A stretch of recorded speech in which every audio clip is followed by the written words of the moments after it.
All right, why don't you kick it off, mate, and share a little bit about what you got for the SEC? I see you got a little report there. Yeah, I do have a little report, so let's get to it, and then we'll move to the discussion. This is an important update on the war against cryptocurrencies by our SEC. So let's talk about it.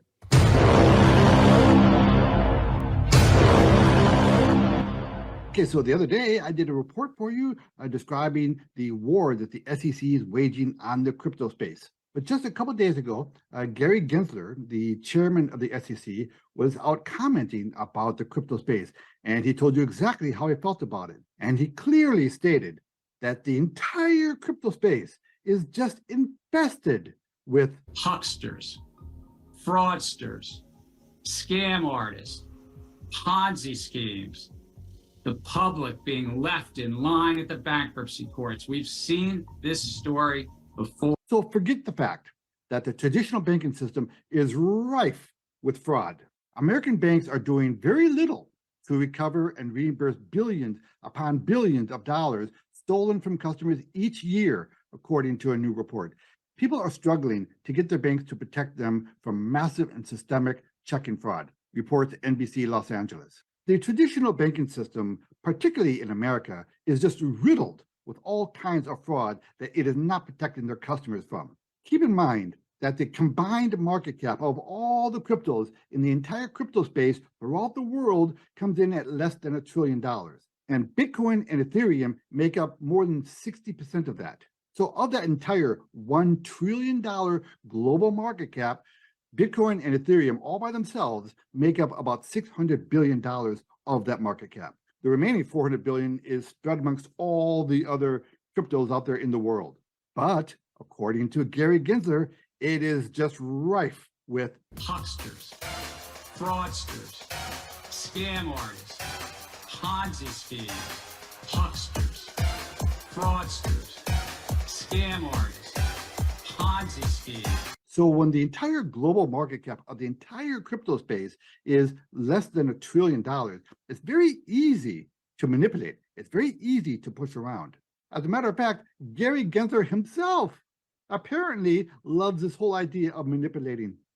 It's being reported that SEC Chairman Gary Gensler has been charged with market manipulation. Coinbase has allegedly presented evidence of him placing over $2.5 million in Bitcoin shorts just 48 hours ago. Okay, this is beautiful. Remember, just 4 months ago, the SEC extorted $100 million out of Coinbase, and then last week sued them anyway. I mean, I'm thinking, why would Gary Gensler have an account at Coinbase to begin with? If he hates Coinbase so much, why would he have an account there? And why would he be so stupid as to place that big of a short on Bitcoin? Maybe this guy isn't as bright as everyone thinks he is. Hucksters, fraudsters, scam artists, Ponzi schemes. And some people in Congress are starting to realize how corrupt this guy is. This is a tweet from Senator Bill Hagerty.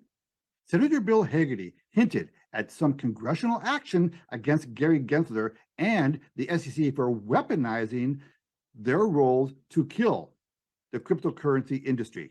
So apparently, at least some people in Congress have Gary Gensler on their radar.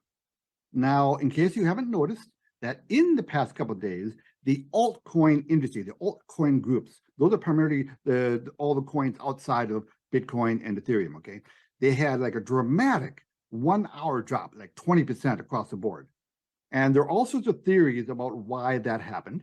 And one of those theories is that a lot of these big exchanges are going to start delisting a lot of these coins that the SEC is targeting. Robinhood delisting ADA, Matic, and SOL could put significant sell pressure on these tokens. Robinhood holds about $1.3 billion in altcoins. According to rough calculations by Fabian, 583 million of this may be held in ADA, Matic, and Sol. So users who still hold those tokens will be forced to sell on June 27th. Now, there is another theory out there that is, quite possible. And that is that a few large investors out there, a few large traders out there are purposely trying to depress these altcoins in preparation of a nice dramatic move upward, a huge accumulation phase. That could absolutely be the case. So if you're an aggressive trader and you have a little money that you can afford to lose, you want to play with, you might want to consider taking a position in some of these coins as they're being washed out.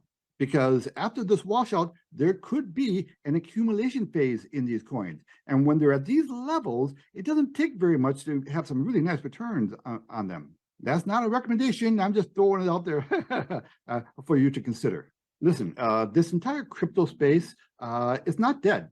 Crypto's not going to go away. Now, I do think that most cryptos are not going to survive this. Most cryptos are going to disappear. They are going to be gone. But in the ashes of all this, there are going to be some really good opportunities. Now, there's no way of knowing for sure right now which coins are going to be the phoenixes that rise out of the ashes. But the crypto space is not going away. As tiny as it is, there will always be opportunities. But just understand that this entire crypto space is still the wild, wild west. The days when the average person could throw $1,000 into a random meme coin and become a millionaire by the end of the summer, those days are gone. But that doesn't mean those kind of opportunities will not be there. They will be there. They'll be there here and there. But there are corrupt people in government who are trying to delegitimize the entire crypto space. But that's because they have an agenda. It's not because they're looking out for you. A shout out to Crypto Casey for some of the Gensler memes. And just remember, whether you're looking at the crypto space or the stock market or the bond market or the housing market or the United States government, there are always going to be Hucksters, fraudsters, scam artists, Ponzi schemes, hucksters, fraudsters, scam artists, Ponzi schemes, hucksters, fraudsters, scam artists, Ponzi schemes, hucksters, fraudsters, scam artists, Ponzi schemes.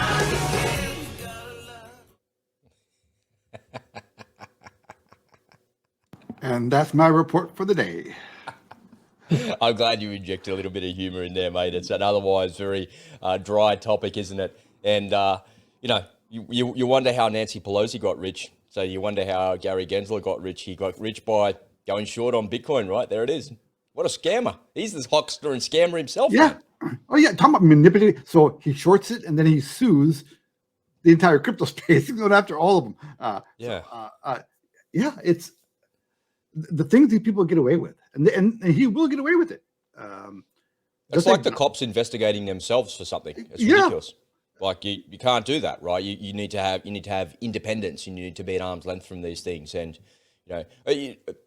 what do you think about the system just being set up wrong, Ed? I think that's why these things continue to happen, because these people find themselves in positions of authority, but they still find themselves doing these things. Like I saw that the other day, and I scrolled past the fact that he was shorting the Bitcoin market because I didn't believe it. But I did see it again and again and again, and I'm thinking, is this propaganda? Is this people just going against him? Is that coming out? I just didn't go down the rabbit hole with it. So with the benefit of the doubt, saying that is actually true, that he really did do that, why is this happening? Is it the culture? Is it the system? We talk about cronyism and all of this capitalist society that we live in all the time. It's not capitalism, it's cronyism, where everybody's out for themselves and everybody's scratching everybody else's back, horse trading in the process. Is that what's going on here, or is it something else? Well, yes. Well, that's been going on for decades, right? But specifically related to the crypto space, the government sees that the crypto industry as an existential threat to their dominance over the monetary system. And they can't have that, especially now that they have their precious CBDC coming up.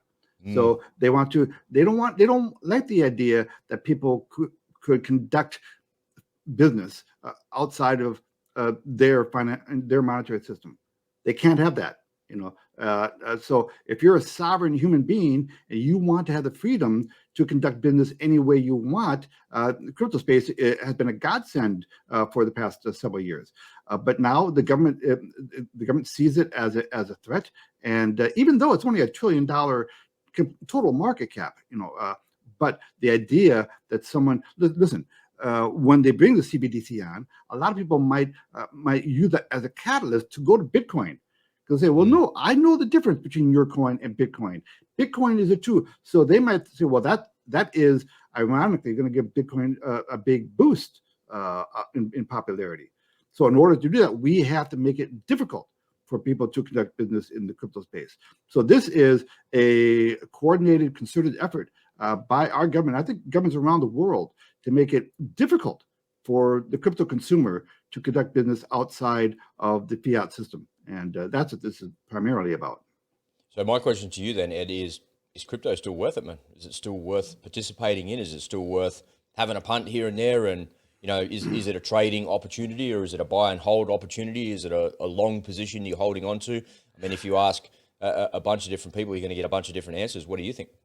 Well, if you're going to go into the crypto space, you better plan on getting educated. There's a lot to learn. You know, it's not like just opening an account at a bank and then you're done. No, there's a lot to learn. You got to learn how exchanges work. You got to learn the differences between the exchanges, because they're not all the same. You got to understand the difference between a crypto that trades on an exchange and one that doesn't. You know, it's a complicated world. So it's gonna take some patience on your part to learn about all the nuances of that space, because not every crypto is created equally. They all serve different purposes. You know. And let's get our nomenclature correct. Bitcoin